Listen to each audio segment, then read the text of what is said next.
Breaking news చూస్తున్నాము. Pune pre wedding murder కేసులో big twist అని చెప్పాలి. విచారణలో ప్రస్తుతానికి దిమ్మ తిరిగే విషయాలు నిందితులు చెప్తున్నారు. కేతన్తో నిశ్చితార్థానికి ముందే మరి చేతన్తో సియా ఒక ట్రిప్పుకి వెళ్ళింది. చేతన్తో కలిసి ఉదయ్పూర్కి తను కొంతమంది ఫ్రెండ్స్తో సియా ట్రిప్కి వెళ్ళినట్టు తెలుస్తుంది.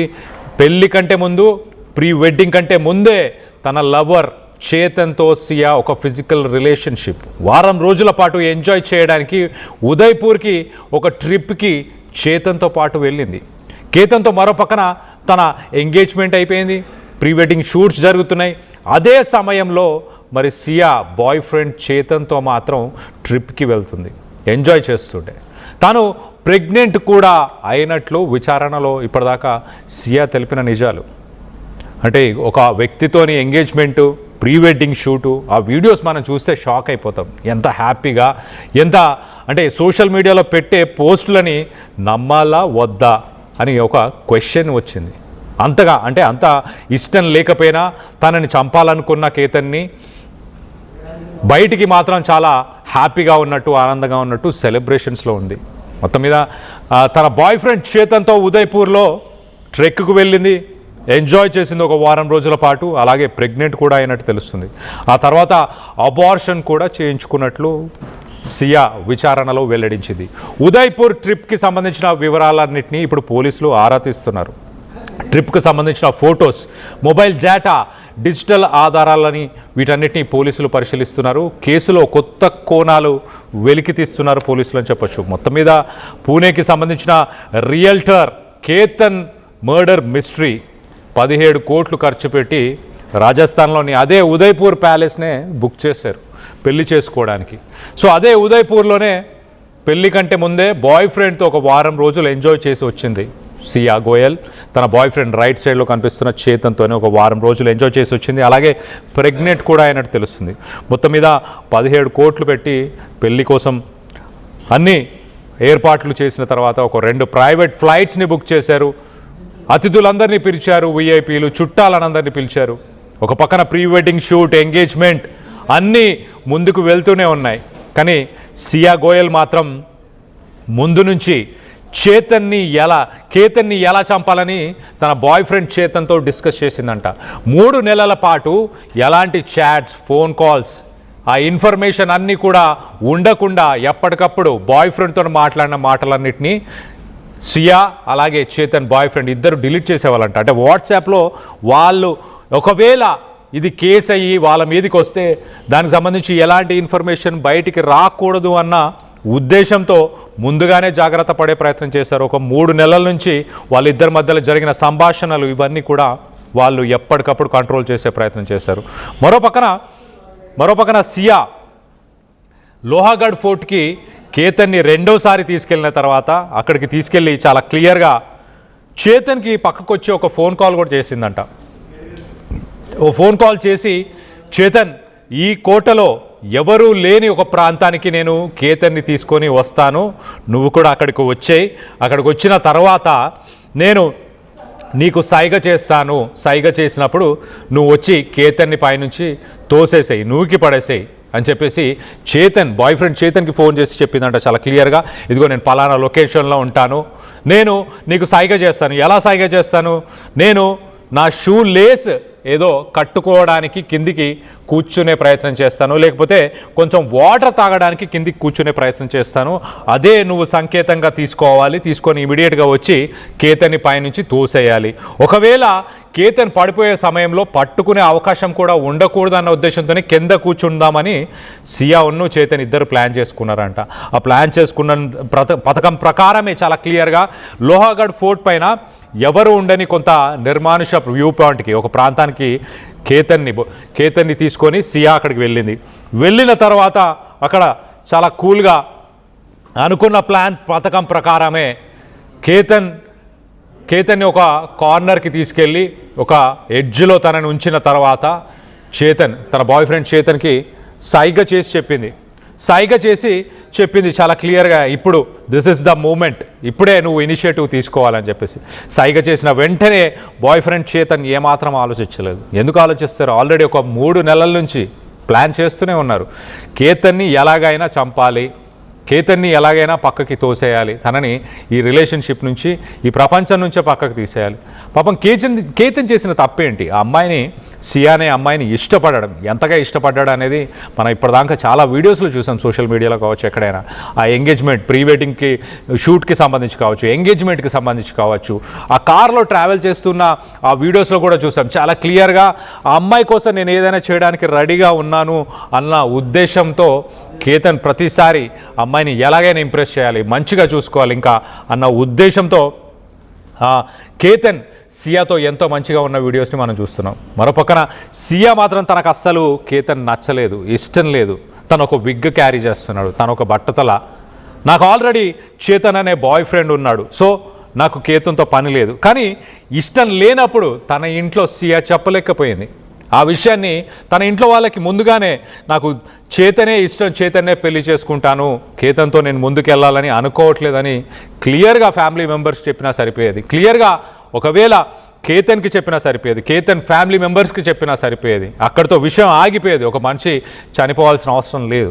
తన తండ్రి కూడా నిన్న మొన్న మాట్లాడుతూ, కేతన్ వాళ్ళ తండ్రి చాలా క్లియర్గా ఏమంటున్నాడు, నా ఎదిగిన కొడుకుని వీళ్ళు చంపేశారు కాబట్టి వీళ్ళకి కఠిన శిక్షని వేయాలి అంటూ, నా ఎదిగిన కొడుకు ఇంకా తిరిగి రాడు కాబట్టి కఠిన శిక్ష వేయాలి అంటూ కేతన్ తండ్రి కోరుతున్నాడు. మరో పక్కన సియా గోయల్ అలాగే చేతన్ చౌదరి, వీరిద్దరు ఇన్వెస్టిగేషన్లో వీళ్ళు చెప్పే విషయాలని వింటుంటే విస్తుపోయే విషయాలు అనాలి, ఒక రకంగా షాక్కు గురి చేసే విషయాలని చెప్పాలి. ఆ విషయాలన్నీ కూడా ఒకసారి డీటెయిల్గా చెప్పే ప్రయత్నం చేస్తా.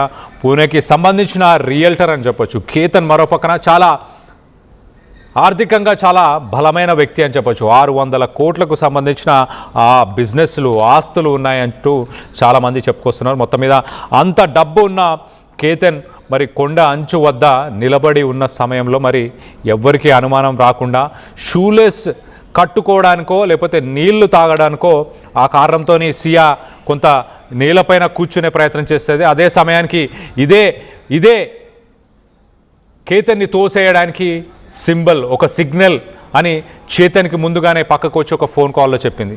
దాని తర్వాత ఒక నిర్మానుష ప్రదేశానికి, లోహాగఢ్ ఫోర్ట్లోనే ఒక కార్నర్, ఒక వ్యూ పాయింట్కి తీసుకెళ్ళింది కేతన్ని. అక్కడ కేతన్ నిల్చొని ఉన్నాడు. దాని తర్వాత సియా తన షూలేస్ కట్టుకోవడానికి కిందికి కూర్చోవడం జరిగింది. ఇమీడియట్గా వెనక నుంచి చేతన్ వచ్చాడు. ఇమీడియట్గా కేతన్ అక్కడి నుంచి తోసి పారేశారు. మరో పక్కన డిజిటల్ ఎవిడెన్సెస్ ఏమీ ఉండకుండా ఒక 3 months నుంచే వీరిద్దరి మధ్య జరిగిన కాల్ కాన్వర్జేషన్స్ కావచ్చు, వీళ్ళిద్దరి మధ్యలో జరిగిన చాట్ కాన్వర్జేషన్స్, ఫొటోస్ షేర్ చేసుకున్న డీటెయిల్స్ అవన్నీ కూడా వీళ్ళు ఎప్పటికప్పుడు డిలీట్ చేసే ప్రయత్నం చేశారు. లోహాగఢ్ ఫోర్ట్కి వెళ్ళిన తర్వాత కూడా మరి సియా పక్కా ప్లాన్, పథకం ప్రకారమే బాయ్ ఫ్రెండ్తోని మరొక సీక్రెట్ కాల్ మాట్లాడింది. ఇంకో పక్కన చేతన్ ఈ తీసుకున్న జాగ్రత్తలు, ఈ సమయంలో చేతన్ చేసిన పనులన్నీ కూడా చెప్పే ప్రయత్నం చేస్తా. చేతన్ తను లోహాగఢ్ ఫోర్ట్కి తన ఇంటి నుంచి సుమారు 90 కిలోమీటర్లు, 90 నుంచి 100 కిలోమీటర్లు కార్లో వస్తే ఈజీగా ఐడెంటిఫై చేస్తారు, కార్ నంబర్తో సహా నన్ను ఐడెంటిఫై చేసే అవకాశం ఉంటుందని చెప్పేసి చేతన్ చాలా తెలివిగా ఒక 2-wheeler పైనే ఆ 90 కిలోమీటర్లు ప్రయాణం చేసి ఆ 2-wheeler పైన వచ్చినట్టు తెలుస్తుంది. ఎందుకు అని అంటే ఆ 90 కిలోమీటర్ల డిస్టెన్స్లో మధ్యలో టోల్ ప్లాజాలు ఉన్నాయి. ఆ టోల్ ప్లాజాల దగ్గర సీసీటీవీలు ఉంటాయి. ఆ కార్ని రిజిస్టర్ చేస్తారు. ఇవన్నీ వివరాలని ఈజీగా ట్రేస్ చేసే అవకాశం ఉంటుంది. 2-wheeler అనుకోండి, టోల్ కట్టాల్సిన పని లేదు కాబట్టి పక్క నుంచి వెళ్ళిపోతారు కాబట్టి ఓకే, దాని మీద అంతగా దృష్టి సారించారు పోలీసులు అన్న ఉద్దేశంతో. దాని తర్వాత ఈ 90-100 కిలోమీటర్లు ట్రావెల్ చేసి తను రిటర్న్ ఇంటికి వెళ్ళిపోయిన తర్వాత ఇమీడియట్గా బట్టలను కూడా మార్చేసుకున్నాడంట. మరో పక్కన కేతన్తో ఎంగేజ్మెంట్ కంటే ముందే, ఎంగేజ్మెంట్ అవ్వబోతున్న సమయంలోనే మరి ఈ బాయ్ ఫ్రెండ్ చేతన్తోని ఇంకొంతమంది ఫ్రెండ్స్తోని అదే ఉదయ్పూర్కి సియా గోయల్ ఒక ట్రిప్లో వెళ్ళిందంట. అప్పుడు చేతన్ కూడా ఆ గ్రూప్లో ఉన్నట్టు తెలుస్తుంది. మొత్తం మీద కేతన్ను హత్య చేయడానికి అరగంట ముందు కూడా సియా గోయల్ చేతన్కి సీక్రెట్ కాల్ చేసినట్టు ప్రస్తుతానికి పోలీసులు వెల్లడించారు. కేసు దర్యాప్తులో ఈ కాల్ రికార్డింగ్ అత్యంత కీలకంగా మారిపోతుంది, డిజిటల్ ఎవిడెన్స్గా ఇది మారనుంది అన్నట్టు పోలీసులు తెలుపుతున్నారు. ఆ సమయంలో వారందరూ అంటే ఇటు చేతన్, బాయ్ ఫ్రెండ్ చేతన్, అలాగే సియా గోయల్, అలాగే కేతన్ వీరందరూ కూడా అదే లోహాగఢ్ ఫోర్ట్లో అక్కడే ఉన్నట్టు తెలుస్తుంది. ఆ సెల్ ఫోన్ టవర్స్ సిగ్నల్స్ ప్రకారం అక్కడే ఉన్నారు అన్న ఇన్ఫర్మేషన్ని ప్రస్తుతానికి పోలీసులు వెల్లడించారు. ప్రతిరోజు చూస్తుంటే విస్తుపోయే విషయాలు వెలుగులోకి వస్తున్నాయి. ఈ ఘటనకు సంబంధించి అసలు మీరేమనుకుంటున్నారు? ఈ సియా గోయల్ చేసిన ఈ పని ఈ మధ్యకాలంలో మనం చూస్తే చాలామంది బాయ్ ఫ్రెండ్స్ కోసం పెళ్ళైన మహిళలు భర్తలను చంపేసి వెళ్ళిపోతున్నారు. ఇష్టం లేని పెళ్లి చేసుకొని ఏదో ఒక ప్రాంతానికి తీసుకెళ్ళి చంపేసే ప్రయత్నం చేస్తున్నారు. అలాగే ఇతర వ్యక్తులతోని ఎఫ్ఐఆర్స్ పెట్టుకొని వాళ్ళ భర్తలను కానీ బాయ్ ఫ్రెండ్స్ కానీ చంపడం జరుగుతుంది. అలాగే ఒకవేళ ఇవన్నీ చేయాల్సిన అవసరం ఏముంది? ఎందుకు ఇంత చిన్న విషయాలను కూడా ఆలోచించలేకపోతున్నారు? మీ జీవితంలో అది పెద్ద విషయం అయి ఉంటే మీరు వెంటనే ఆ రిలేషన్షిప్ నుంచి మీరు బయటికి కూడా వెళ్ళిపోయే అవకాశం ఉంటుంది. మిమ్మల్ని ఎవరు ఆపే అవకాశం లేదు. పెళ్ళైన వాళ్ళు లీగల్గా మ్యూచువల్గా మాట్లాడుకొని డివోర్స్ తీసుకోవచ్చు. పెళ్ళి కాని వాళ్ళు ముందు నుంచే ఎవరి దారిన వాళ్ళు మూవ్ ఆన్ అయిపోవచ్చు లైఫ్లో. అయినా కూడా అబ్బాయి నచ్చకపోయినా అబ్బాయికి నో చెప్పలేకో, అబ్బాయి అంటే ఇష్టం లేకో పెళ్లి చేసుకోవడం ఎందుకు, చంపడం కూడా ఎంతవరకు కరెక్ట్? తాజాగా ఈ ఇన్సిడెంట్లో వినిపించిన వినికిడి ఏంటి? కేతన్కి ఒక విగ్ ఉంది, ఆ విగ్ ఉంది కాబట్టి నాకు ఇష్టం లేదు అన్న వాదన కూడా మనం విన్నాము. మొత్తం మీద విగ్ ఉన్నంత మాత్రాన్ని ఏంటి మనిషి చెడ్డవాడైపోతాడా? ఈ ఘటన వల్ల ఎంతోమంది యువత ఇప్పుడు సోషల్ మీడియాలో ఎన్నో మేమ్స్ వస్తున్నాయి. మార్కెట్లో కొత్త ఎక్సర్సైజులు వచ్చాయంటూ మేమ్స్ వస్తున్నాయి. ఆ వీడియోస్లో ఏంటంటే భార్య భర్తలు ఇద్దరు ఇంట్లో ఉంటారు. భార్య ఒక గ్లాసులో వాటర్ కలిపి తీసుకొని వచ్చి భర్తకి ఇచ్చే ప్రయత్నం చేస్తే గ్లాసు నిండుగా ఉంది, నేను తాగలేను ఏమో, కొంచెం నువ్వు తాగేసి ఇవ్వు అని భార్యలను అడుగుతూ ఇలాంటి వీడియోస్ని వైరల్ ప్రాంక్ వీడియోస్ని ప్రస్తుతానికి సోషల్ మీడియాలో పోస్ట్ చేస్తున్నారు. అంటే భార్య ఏదైనా కల్పించిందా అని. మరోపక్కన బాల్కనీలో భర్త నిల్చొని ఉంటే వెనక నుంచి భార్య వస్తే ఇమీడియట్గా పక్కకు జరిగి కొత్త ఎక్సర్సైజ్ అంటూ భార్యకు చెప్పే ప్రయత్నం చేస్తున్నారు. సో ఇలాంటి వీడియోలు ప్రస్తుతానికి సోషల్ మీడియాలో వైరల్ అవుతున్నాయి. మనుషులు మరోపక్కన మిలేనియల్స్ అలాగే మిగతా జనరేషన్స్కి సంబంధించిన వ్యక్తులు కూడా ప్రస్తుతానికి పెళ్లి చేసుకోవాలంటేనే భయపడి చేస్తున్నారు. పెళ్లి కంటే ముందే ఇలాంటి దారుణాలు జరుగుతున్నాయి. పెళ్ళి అయితే మా పరిస్థితి ఏంటి, మేము చేసుకోవాలా వద్దా? మరోపక్కన చట్టాలు కూడా మహిళల తరఫునే ఉన్నాయి. మహిళలు వాళ్ళు పెట్టే కేసులను కూడా మేము భరించలేము అంటూ కూడా యువత ప్రస్తుతానికి భయభ్రాంతులకు గురవుతున్న పరిస్థితి. మొత్తం మీద మీరు ఈ విషయానికి సంబంధించి ఈ ఘటనకు సంబంధించి మీరేమనుకుంటున్నారు? మీ అభిప్రాయాలను కింద కామెంట్ రూపంలో తెలియపరచండి.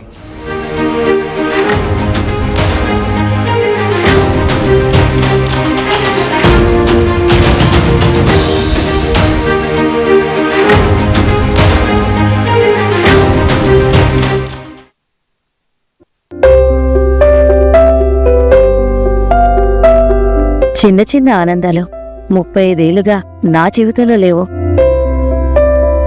35 ఏళ్లుగా నేను డైపర్లలో బ్రతికాను. 6 సెంటీమీటర్ల ఫిస్టులా నా మూత్రాశయంలో లీకు కారణమైంది. ఎవరూ నాకు సహాయం చేయలేకపోయారు. AINUలో వైద్యులను కలిసే వరకు. అక్కడ వారు రోబోటిక్ శస్త్రచికిత్సతో నాకు పరిష్కారం ఇచ్చారు. వారు నా ఆత్మవిశ్వాసాన్ని కూడా తిరిగిచ్చారు. Precision care makes it possible. The Center for Robotic Surgery at AINU